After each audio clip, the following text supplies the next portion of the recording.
വീണ്ടും ഒരു മോർണിംഗ് ആയി കേട്ടോ. അത് ഇന്നലത്തെ പോലെ തന്നെ വീണ്ടും എനിക്ക് മടി പിടിച്ച ഡേ തന്നെ ആയിരുന്നു കേട്ടോ. അപ്പോൾ ഇടയത്താഴത്തിന് എണീറ്റപ്പം പാത്രം കുറച്ച് കഴുകാൻ മടിയായിരുന്നു കേട്ടോ. അങ്ങനെ ഞാൻ കഴുകിയില്ല. പിന്നെ രാവിലെ കിടന്നിട്ടൊക്കെയാണ് എണീറ്റിട്ടാണ് ഇതെല്ലാം ചെയ്യുന്നത്. പിന്നെ അവിടെ എല്ലാം അടുക്കി പറക്കി ഒതുക്കി വെച്ചു. ബാക്കി മാവെല്ലാം ഫ്രിഡ്ജിൽ വെച്ചു കേട്ടോ. അത് കഴിഞ്ഞിട്ട് എൻ്റെ ചെടി നോക്കിയപ്പോഴാണെങ്കിൽ അതിലിങ്ങനെ മഞ്ഞ ഇലയൊക്കെ വന്നിരിക്കുന്നു. വെള്ളം കുറവായിരുന്നു കേട്ടോ. അങ്ങനെ അതിൽ വെള്ളമൊക്കെ നിറച്ച് വെക്കുവാണേ. പിന്നെ അത് കഴിഞ്ഞ് കിച്ചൺ ഒന്ന് ക്ലീൻ ചെയ്യാനുണ്ടായിരുന്നു. കിച്ചണും ക്ലീൻ ചെയ്തതിന് ശേഷം വാഷിംഗ് മെഷീനിൽ തുണി ഇട്ടതിന് ശേഷം പിന്നെ നേരെ കുളിക്കാൻ പോകാനുള്ള ധൃതിയായി. ഈ മാങ്ങ ഓർമ്മയുണ്ടോ ഗൈസ്? എൻ്റെ മോന് ഭയങ്കര ഇഷ്ടമാണ് നാട്ടുമാങ്ങ. അങ്ങനെ അത് ഞാൻ മേടിച്ച് വെച്ചേക്കാണ്, അവൻ വരുന്നതുകൊണ്ട്. പിന്നെ അങ്ങനെ അത് ഈ മാങ്ങയ്ക്ക് ഭയങ്കര നൊസ്റ്റുമാണ്. അങ്ങനെ അത് കഴിഞ്ഞിട്ട് പിന്നെ ക്ലീൻ ചെയ്ത കിച്ചൺ കാണിക്കുവാണ് കേട്ടോ. എനിക്ക് ക്ലീൻ ചെയ്യുന്ന കിച്ചൺ കാണാൻ ഭയങ്കര ഇഷ്ടമാണ്. അത് കഴിഞ്ഞ് പിന്നെ കുളിച്ച് റെഡിയായി ഇറങ്ങുകയാണ് കേട്ടോ. ഇന്ന് ഞാൻ പോകുന്നത് വേറെ എങ്ങോട്ടുമല്ല.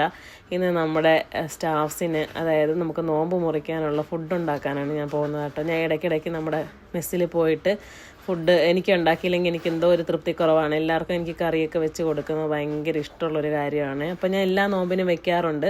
അതുപോലെ ചില ദിവസങ്ങളിൽ എനിക്ക് ടൈം കിട്ടുമ്പോൾ ഞാൻ അവർക്ക് ഫുഡ് ഉണ്ടാക്കി കൊടുക്കാറുണ്ട് കേട്ടോ. അങ്ങനെ ഞാൻ എൻ്റേതായ രീതിയിലുള്ള മസാലയൊക്കെ ഇട്ടിട്ടാണ് ഞാൻ വെക്കുന്നത്. ചിക്കൻ കറിയാണ് കേട്ടോ വെക്കുന്നത്. 50 കിലോ ചിക്കനാണ് കേട്ടോ ഞാൻ വെക്കാൻ പോകുന്നത്.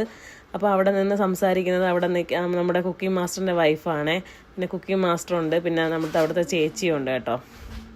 അങ്ങനെ എനിക്കിതെല്ലാം കൂടെ ഒരുമിച്ച് തട്ടാനൊന്നും പറ്റില്ല. അവരെല്ലാം അരിഞ്ഞു വെക്കും കേട്ടോ. ഞാൻ ചെന്ന് മിക്സ് ചെയ്യുക മാത്രമാണ് ചെയ്യണത്.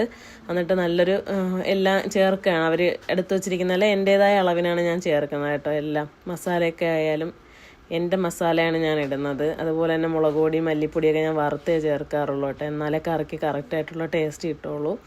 അങ്ങനെ അതാ ഇളക്കമാണ് ചിക്കൻ. ഇത്ര ഇട്ടിട്ട് എനിക്ക് ചിക്കൻ ഇളക്കാൻ പറ്റുന്നില്ല. അങ്ങനെ മാസ്റ്ററെ വിളിച്ചിട്ട് ഇളക്കിക്കുകയാണ് കേട്ടോ. അതാണ് കേട്ടോ ജെന്നും ലേഡിയും തമ്മിലുള്ള വ്യത്യാസം. അത് കഴിഞ്ഞിട്ട് മാസ്റ്റർ എൻ്റെ ഇടയിൽ കൂടെ ചായ ഇടുന്നു, വൈകുന്നേരത്തേക്കുള്ള ചായ ഇടുന്നു. ചേച്ചി വൈകിട്ടത്തെ കറിക്കുള്ള ഇതരിയുന്നു. ഇത് നമ്മൾ നോമ്പിന് വെക്കുന്ന ഇതാണ് കേട്ടോ. പിന്നെ കഞ്ഞി വെക്കുകയാണ്. അപ്പോൾ കഞ്ഞിയും കറിയുമാണ് ഞാൻ വെച്ചത്.